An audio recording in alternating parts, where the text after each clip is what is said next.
Ызы чуусу көп, кубаттуу эмоциялар, кооптулук жана бир аз акылсыздык болуп жаткан аракеттерди карап турган адам дал ушундай ойлонушу ыктымал. Астанада кезектеги ирет эрежесиз жарыштын күйөрмандары топтолушту. Көрсө анын өз эрежелери бар экен.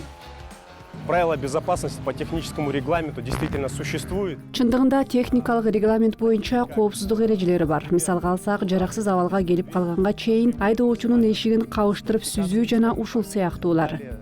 Максаттуу багытта бетме-бет сүзүшүү, мына ошолорго тыюу салынган. Андай учурлар катышуучуну майдан талаасында дисквалификацияга алып келет. Участника на поле боя. Дерби Казакстан биринчилиги жакында эле пайда болуп, бирок авто-мото адреналин ишкооздору арасында тез арада популярдуулукту багындыра алган. Көрүүчүлөр секторунда миңдеген адамдар топтолушууда. Катышуучулардын катарында болгону ондогон киши, бирок ал дагы көп болуп саналат. На самом деле это очень... Ооба, чындык алар олуттуу масштабтар. Биздин ыктыярчылар тобунун артынан, биздин кылыстар тобунун артынан, автоунааларды коопсуздук техникасына текшерген жамааттын артынан. Бүгүнкү күнү акимчиликтин, Автомот спорт федерациясынын спорт башкармалыгынын колдоосу менен мына ушул иш-чараны өткөрүп жатабыз. Дагы бир ирет кайталап кетейин. Биз аймактык форматка кирдик. Коңшу турган Кыргызстан, Тажикстан, Орусия мамлекеттеринен кызыктар болгон жактар бар. Өткөн жылы дагы, бул сезондо дагы келишти. Алсак жада калса, алгач көрүп кетүү үчүн гана Германиядан келгендер болду.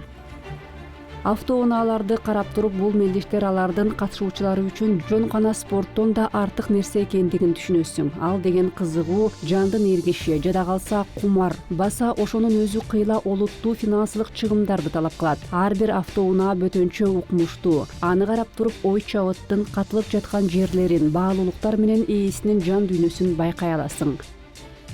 Унааны мелдешке даярдоо миңдеген теңгени талап кылышы ыктымал жана бир нече айды алат. Анткени бул биринчиликтеги авто кагылышуунун маңызы ишин уланткан бир автоунаа калганга чейин бири-бирин сүзө берүү болуп саналат. Мына ошол калган унаанын айдоочусу акыры жеңүүчү катары таанылат. Главное стремиться к победе. Эң башкысы жеңишке умтулуу. Анан экинчиси техникалык жактан өзүн эң мыкты көрсөтө алган машинаны даярдап чыгуу. Части показала на ура.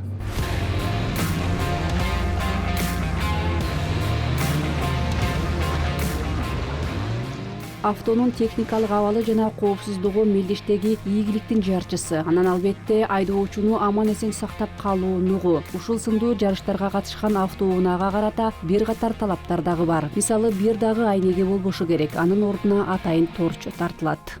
Меры безопасности, каркас. Анан дагы коопсуздук чаралары, коопсуздук каркасы дагы регламентке ылайык жасалып чыккан жарым чуңкур отургучтар. Арканы коопсуз кылуу, капталдан колдоп туруу, милдеттүү түрдө 4 нуктуу курлар болушу керек. Коопсуздук жагынан алсак, салонго эч нерсе учуп кирбегендей кылып, баарын торчо жаап турушу керек. Коопсуздук жагынан ушулар каралган. Безопасности на этом все. Бул жерде айдоочунун башына кийиле турган шлемдин милдеттүүлүгүн кошуп кетүүгө болот. Чындыгында Дерби Казакстан жарыштарынын өнүгүп жана популярдуу болуп жаткандыгына жараша уюштуруучулар коопсуздук маселелерине олуттуу көңүл буруп келишет. На самом деле для участия в первую очередь необходимы. Чындыгында мелдешке катышуу үчүн оболу айдоочулук күбөлүк талап кылынат. Анан дагы мед комиссиядан өткөндүгү тууралуу 075 маалымкат. Ал айдоочулук күбөлүк алуу учурунда берилет. Биз Автомотоспорт федерациясына ФОМС күбөлүгүн беребиз. Башкача айтканда, биз жарышууга катышуу үчүн уруксат алууда ошол документтерди кошо тиркеп беребиз. Разрешение участия на гонках. В эту же сумму стоимости там. Ал суммага Автоспорт федерациясынын 3 МРП категориясын алуу дагы кирет. Биздин ар бир катышуучу 500 000 теңгеге чейин камсыздандырылган. Республикалык федерациясы расмий түрдө күбөлүк берет. Получается удостоверение. Эрежесиз жарыш ынтызар болгон көрүүчүлөрү бар. Казакстанда өткөрүлүп кеткен. Абдан кумарланткан авто биринчилик болуп саналат. Ал салттуу болуп калганына карабастан, ата мекен авто спортунун айдыңында укмуштуу саамалыктардын бири бойдон калууда.